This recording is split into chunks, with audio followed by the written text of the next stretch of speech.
Di video ini saya akan coba bahas penurunan ISG yang sangat dalam, sempat terjadi hal pada sesi 2, turun di atas 8%. Tapi kita semua tahu penurunan atau panic selling hari ini karena MSCI pagi ini baru mengeluarkan pengumuman yang membuat banyak investor atau asing keluar dengan jumlah besar. Jadi kita baca dulu pengumuman yang ada. Yang pertama ada pembekuan seluruh kenaikan Foreign Inclusion Factor dan Number of Sales atau NOS. Dan kedua, pembekuan penambahan konstituen ke dalam MSCI. Dan ketiga, pembekuan perpindahan naik antar segmen ukuran. Contoh dari small caps ke standard caps. Pada saat pengumuman ini, ISG langsung panic selling. Banyak mengatakan kenapa hampir semua saham bergerak turun, padahal yang ada rencana masuk ke MSCI, contohnya kita kemarin ada Bumi, Dewa dan sebagainya yang memang berpeluang masuk MSCI setelah pemberitaan ini tidak jadi masuk, pasti banyak panic selling, banyak mungkin take profit. Tapi kenapa hampir semua saham yang mungkin saat ini sudah masuk ke MSCI seperti BBCA mungkin, saham cuan dan sebagainya yang sebenarnya masih oke secara fundamental juga terkena panic selling. Karena teman-teman harus perhatikan, selain pengumuman itu, bisa kita lihat di sini, akan ada evaluasi hingga Mei tahun 2026. Jika sampai Mei ini tidak ada perbaikan dari bursa kita, MSCI berpotensi menurunkan bobot dalam indeks pasar emerging MSCI untuk sekuritas Indonesia. Jadi ada potensi untuk diturunkan statusnya menjadi pasar frontier. Ini apabila diturunkan dari emerging market ke pasar frontier, maka asing akan keluar dengan jumlah sangat besar. Ini yang membuat ketakutan apabila ternyata sampai Mei bursa kita tidak berbenah, tidak memperbaiki kekurangan dan sebagainya, Indonesia akan turun statusnya, asing akan keluar dengan jumlah besar. Sehingga lihat BBCA yang secara fundamental oke, saat ini juga secara MSCI juga harusnya masih aman, tapi karena ketakutan ini asing keluar dengan jumlah sangat besar. Sekarang kita lihat dulu untuk ISG. ISG bisa kita lihat secara teknikal sebelumnya bergerak sangat uptrend. Saat ini karena panic selling turun 7% lebih, sempat mendekati garis EMA 150 di 8.183. Jadi secara candle bisa kita lihat ISG saat ini sudah tidak oke. Sebelum bergerak sangat uptrend, saat ini sudah patah trend dan garis EMA 50 di harga sekitar 8.700 ini sudah berubah menjadi resisten. Dan saat ini ISG masih ada potensi saya lihat untuk kembali mengetes garis EMA 150 sampai 8.000. Ini harus kita perhatikan apabila ISG gagal bertahan di 8.000, cara pergerakan ISG akan mulai downtrend. Jadi selama masih kuat di atas garis EMA 150 atau 8.000, memang minimal ISG masih akan sideways, masih ada potensi untuk kembali naik mengetes garis EMA 50 yang saat ini sekitar 8.700. Jadi untuk teman-teman yang mungkin saat ini masih hold, menurut saya tetap harus hati-hati. Ingat, saat ini memang pada saat video ini buat kita tidak bisa melihat apakah ada distribusi atau akumulasi karena pada saat saya video ini dibuat belum keluar kode brokernya, tapi kita semua tahu rata-rata saham itu distribusi. Tapi tidak semua saham secara teknikal saat ini kurang oke. Jadi bisa kita lihat saham-saham komoditas rata-rata masih oke. Contohnya BKA, kemarin baru sempat kita bahas, hari ini masih bisa bangkit, setelah menyentuh 3.000 ini masih bisa bertahan dari bawah. Dan secara candle sebenarnya masih oke, ini belum ada tanda-tanda patah tren. MBMA juga masih oke, bisa kita lihat. Ini juga sempat mendekati garis EMA 50, tapi masih bisa bangkit. Cara pergerakan juga ini masih berada di atas 750. Dan cara pergerakan, penjelasan saya sebelumnya, saya menjelaskan hati-hati karena ini ada potensi double top, ada potensi mendekati garis EMA 50. Tapi secara teknikal ini sebenarnya minimal masih akan sideways, karena MBMA masih kuat di atas garis EMA 50. Saham-saham emas juga jika kita perhatikan hari ini rata-rata masih oke. Jadi coba kita lihat. Untuk RC, walaupun ada panic selling dan sebagainya, bisa kita perhatikan ini juga masih secara tren masih oke, masih kuat di atas 1.800.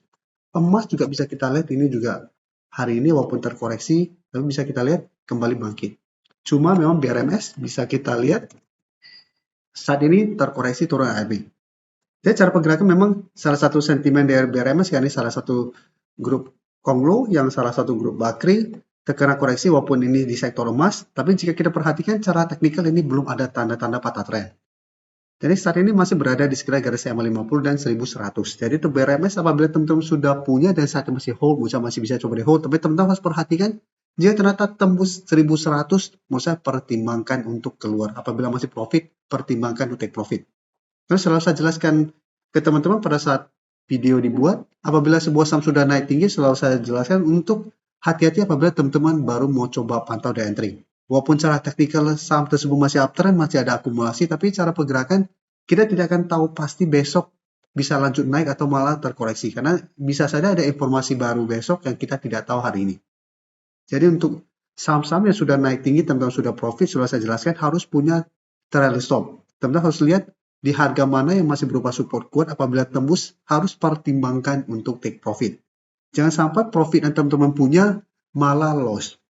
Itu saya jelaskan, mendingan kita masih bisa profit apabila ternyata kita profit masih naik, minimal kita masih bisa profit dan kita masih punya modal untuk entry kembali. Apabila saat ini turun dalam, kita masih hold, kita tidak ada punya modal untuk entry kembali, kita akan nyesal karena mungkin saat ini banyak saham-saham yang secara fundamental masih oke, mungkin saham-saham yang saat ini masih berada di sekitar support kuat, ini kesempatan sebenarnya untuk entry. Karena saat ini IHSG juga masih kuat di atas garis EMA 150, bisa saja besok market akan kembali naik karena hari ini hanya panic selling.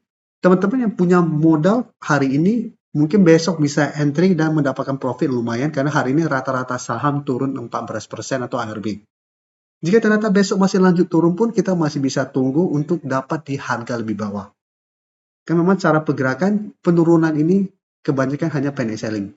Bukan karena ekonomi Indonesia atau perusahaan yang ada saat ini kurang oke. Tapi untuk saham-saham konglo yang sebelumnya naik tinggi karena rencana untuk masuk MSCI itu memang resiko. Contoh kita lihat Dewa, Bumi. Bumi banyak yang masih entry di harga atas. Jadi jika saya baca-baca di forum, masih banyak yang mungkin berusaha dapat di sekitar 450, berusaha dan dapat mungkin sekitar 450 sampai 440. Apabila teman-teman dapat di sini dan masih hold pada saat tembus 400, menurut saya teman-teman harus hati-hati. Jika kita lihat saat ini, Bumi memang masih mencoba untuk bertahan di garis EMA 50 di harga 330. Dan bisa kita lihat di sini, saat ini Bumi sudah tembus garis EMA 50, sehingga secara teknikal saat ini Bumi sudah tidak oke. Jadi sebelumnya memang masih bisa bertahan, tapi ternyata hari ini lanjut break di bawah garis EMA 50, maka cara pergerakan Bumi sudah tidak oke. Apabila teman-teman masih hold untuk yang entry di atas 400, misalnya resiko untuk lanjut turun karena tinggal harapan karena Bumi gagal masuk MSCI.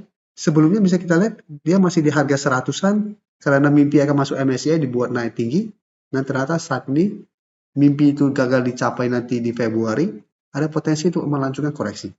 Jadi apabila teman-teman lihat hari ini nanti pada saat broker summary kelihatan, apabila masih banyak distribusi besar harus hati-hati. Saya lihat Bumi masih ada potensi untuk lanjut koreksi ke sekitar 250.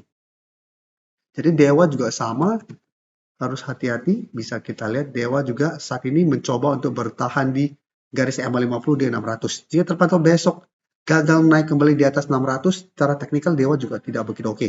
Jadi Dewa saat ini memang belum terkonfirmasi break garis EMA 50, beda dengan Bumi yang saat ini sudah turun ke garis EMA 50. Jadi untuk Dewa masih ada harapan apabila besok bisa bangkit kembali di atas 600. Masih bisa coba spekulasi buy apabila Dewa besok bisa naik kembali di atas garis EMA 50. Tapi untuk saham-saham sudah turun dalam, contoh BBCA yang memang dalam 2 minggu terakhir ini asing masih terus keluar. Jika kita perhatikan secara teknikal, BBCA memang dari sebelumnya tidak oke. Bisa kita lihat setelah turun bawah garis EMA 50 150, secara tren sebenarnya BBCA sudah downtrend. Beberapa kali mencoba naik di atas garis EMA 50, BBCA gagal break. Saat ini malah mendekati support di 7.000. Jadi untuk BBCA apabila teman-teman memang rencananya mau investasi, memang masih bisa coba dipantau. Ini kesempatan untuk cicil di harga bawah. Karena memang secara fundamental menurut saya juga BBCA masih oke. Masih menarik untuk coba dicicil. Tapi untuk trading, teman-teman apabila mau trading untuk saat ini BBCA wait and see dulu untuk lebih oke-nya. Tunggu asing sudah mulai masuk, baru coba ikut entry. Tapi untuk yang memang mau nyicil, saham-saham fundamental oke seperti BBCA ini malah kesempatan menurut saya untuk coba dapat di harga bawah. Jadi nyicil saja di sekitar 7.000 atau 6.800 apabila masih terkoreksi.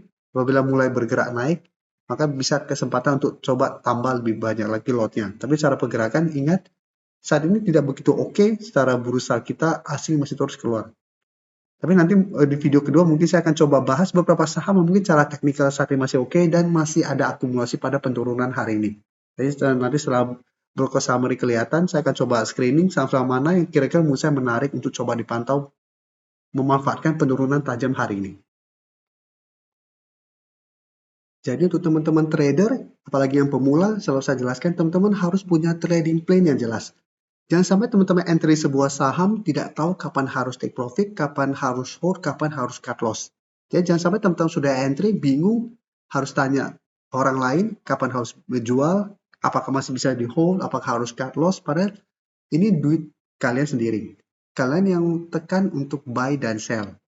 Jadi kalian harus tahu jelas, kalian harus mengamankan aset kalian. Jadi jangan sampai modal kalian tergerus atau modal kalian tertahan karena kalian takut untuk cut loss.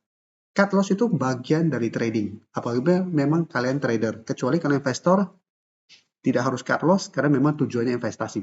Tapi untuk trader, tanpa ada cut loss, kalian tetap hold, maka modal tidak ada untuk buyback lagi atau dapat saham-saham yang saat ini mungkin sudah turun lumayan dalam, secara teknikal saat ini mulai menarik dan sebagainya. Sebelum saya lanjut analisis saham berikutnya, saya ingin memberikan sedikit informasi bahwa saat ini channel YouTube Trading for Better Life sudah mempunyai fitur membership. Jadi fitur membership ini, apabila teman-teman mau join, bisa tekan tombol join ini. Bisa kita lihat di sini. Cukup dengan 29.900 atau 30.000 per bulan, teman-teman akan menjadi bagian atau member dari channel YouTube Trading for Better Life. Jadi teman-teman bantu mensupport channel ini. Dan dengan menjadi member, teman-teman akan mendapatkan live streaming setiap hari Minggu pada jam 9 malam. Untuk informasi lebih lanjut, teman-teman bisa pelajari di video ini. Terima kasih telah menonton video ini. Like dan share video ini bila bermanfaat bagi teman-teman. Dan support channel ini dengan cara tekan tombol subscribe agar channel ini bisa makin berkembang dan bisa membantu lebih banyak orang lagi. Terima kasih.